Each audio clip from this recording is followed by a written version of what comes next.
Today's topic is, did blogging kill journalism? The kid doesn't talk. He's like, don't speak to me, speak to my agent. 90% of your invitees are bloggers, but you still expect us journalists to do the hard work. So, there you are. Can bloggers actually have journalistic integrity, or is it just a number game of followers? What inspired that journey initially? Were you always passionate about writing, or was it more later on with blogging? Yes, absolutely. So I always wanted to pursue journalism as a career, which didn't end up happening because I got into PR and then I just got really involved into it. So blogging came as an outlet for me, when I wanted to write about a certain topic, I wanted to put my opinion out there, and that's not something I could always do in the job that I was in my day job. So that's really how my blog came about. Beauty, because I was passionate about beauty. So that's honestly how I stumbled into it.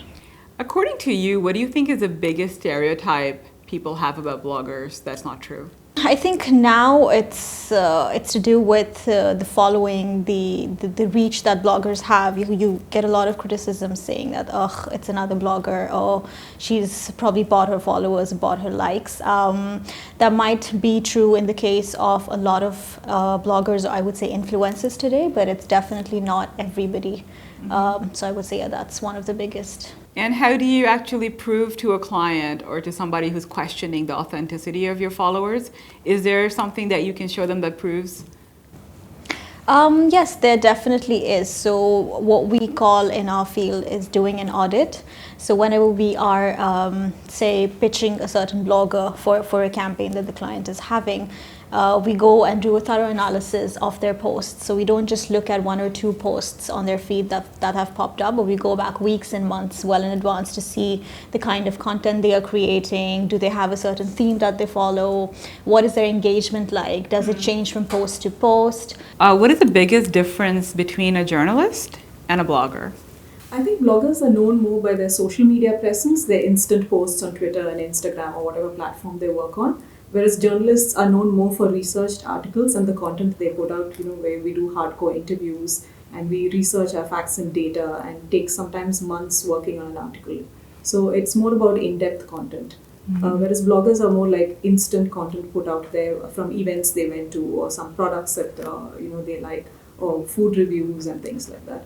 But content is content all the same. So I don't mean to say that blogging content or social media content is any less than media or journalistic content.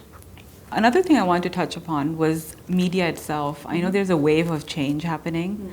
A lot of the conventional medias are either dying out or they're reinventing themselves.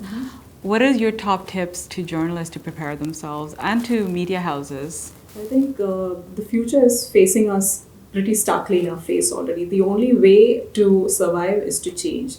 So there is no point, sitting back and saying bloggers and influencers don't matter, they are frivolous or unauthentic. That's not the case anymore. I think bloggers and social media influencers or people like that, personalities like that, they teach us a lot about our own job as well. The future is online. In fact, the future is already here.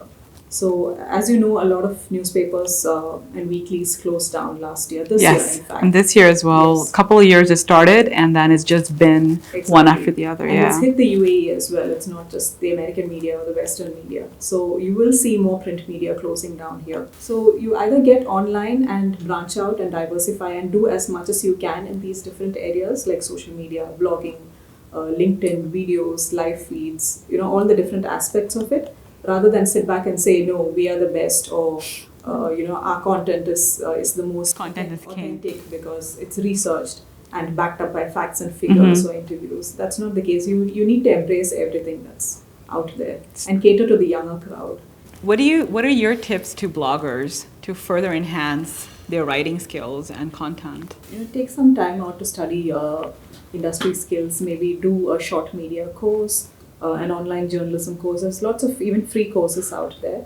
And I would say bring some more depth into content rather than just posting pictures and with some captions about how great or how cool this thing is or why you should buy it.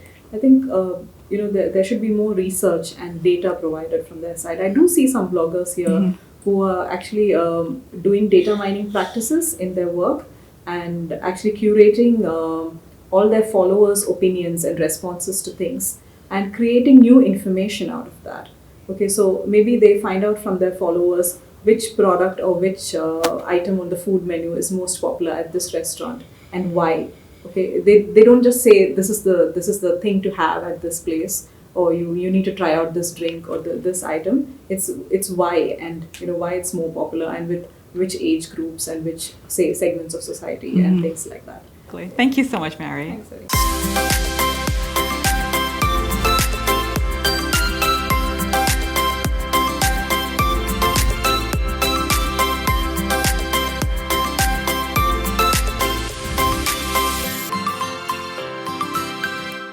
As our media expert, I am so honored to invite Manju Ramanan to join us, who has over 20 years experience in the media industry. As far as I've known you, you've been a great writer. Tell us a little bit about when it started, your journey as a writer.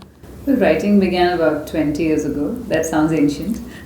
But I used to be a literature student. I did my MPhil with literature. So writing happens to be a byproduct of literature as well. More for myself. And then, of course, it moved on to journalism, which happened in 2000. So about 18 years in the profession, but I used to freelance before that. What is the main difference between the two writing styles that you find? Well, the main part of being a blogger is self-discipline. The fact that you have to feed that monster, which is online media, on a regular basis. You have to be there. You have to be seen. You you can't miss out because it's about time. Right. Whereas traditional media, when you write a story, you can probably put a bit of it on social media, but if you're talking about print, it appears later. There's a process, and you can go back to your story, delete, write. Here it's all about timing. Instant, yeah. That's the basic difference. But having said that, there's more to it, because when you go back and write something, you indulge yourself, you indulge the story. You give it a liner, you give it a lipstick, you give it more. But here you're bounded by time, so you don't have the luxury of dressing it up. Is it agreeable maybe that traditional media, you had more time to edit and refine the writing, but when it comes to blogging, and that's one of the criticism a lot of bloggers get, is the lack of good writing skills. Are you in agreement to that? I wouldn't completely say yes or no, because there are good bloggers and there are bad bloggers, just like there are good journalists and bad journalists. What do you define as a bad blogger? Let's put it that way. Well, the intention is what matters, right? If you intend to create good content, it will come to you.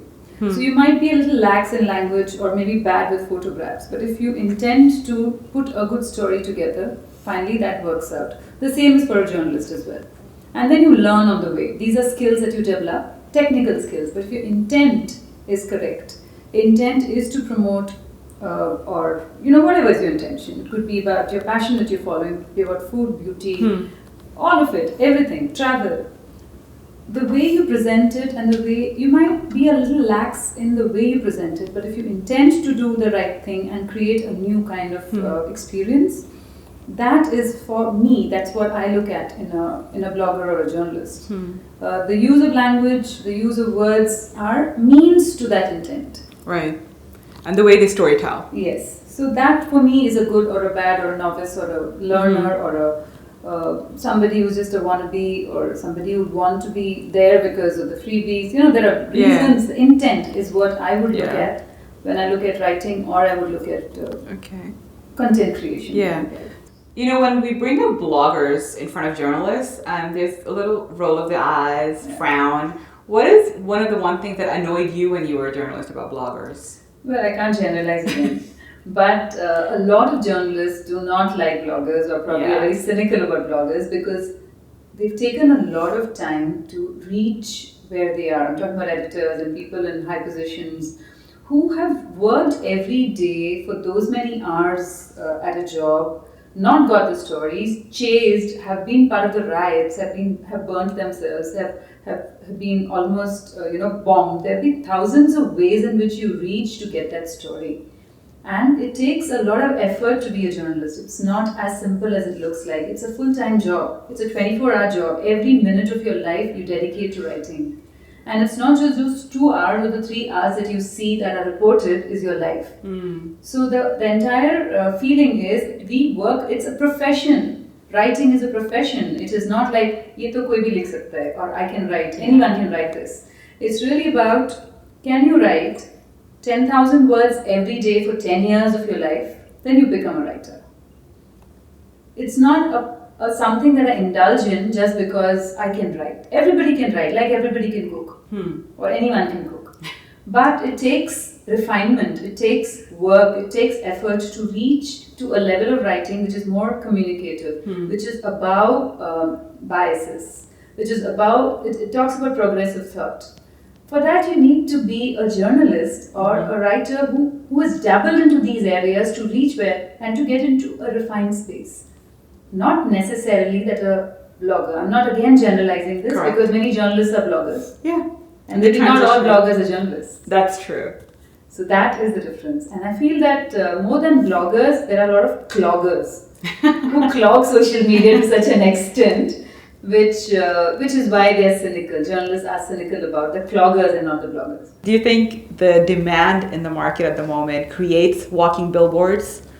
Absolutely. Everyone wants to make quick money, and this is one easy, that's a lovely term, walking billboards, yes. Yeah, why not? A lot of people are into this space only because they feel that it's not about what they want to say. They believe that this medium is great for making money and publicity too. Yeah. So if you blog for about 3 years at a stretch, even if you blog nonsense, you get known and you have a reach. And you can buy that reach. And so you can manufacture popularity. You can manufacture your likes and your followers. Is it genuine? I mean, would you see that as genuine? It's very hard, right, to actually find authenticity online. And I think that's the biggest struggle between traditional media and online. Yes. Because you have to kind of balance it out. What news online, you have double check with a source that is credible. Absolutely. Because sometimes there's no authority regulating that. So absolutely, because it's about opinion. So it is like if you have a Twitter account, if you have a Facebook account, you are entitled to an opinion. Correct. Forget bloggers. Regular people who consume media today have an opinion. Yeah. And you can have, you know about Twitter wars and how people are, this entire thing about overreacting to anything is becoming the norm. You can't have a regular conversation with people with regular words used because everything is politically loaded.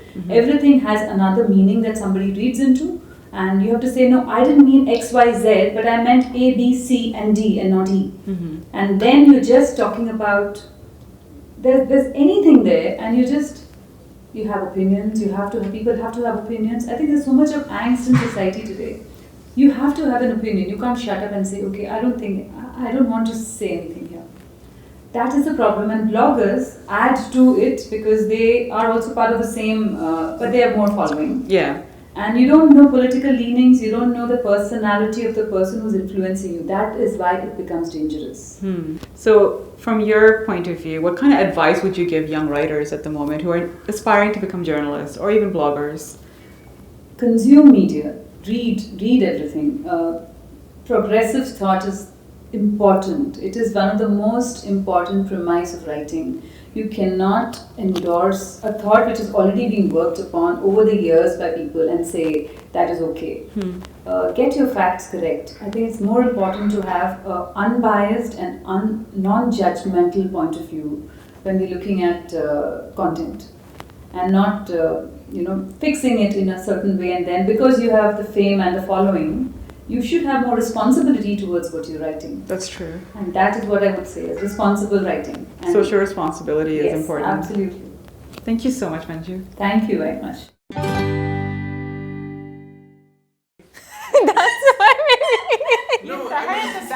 No, it wasn't you. We're not taking. Are we off camera? That will cut down with. Just set it right because it's Looks like you're going to start singing soon. Yes.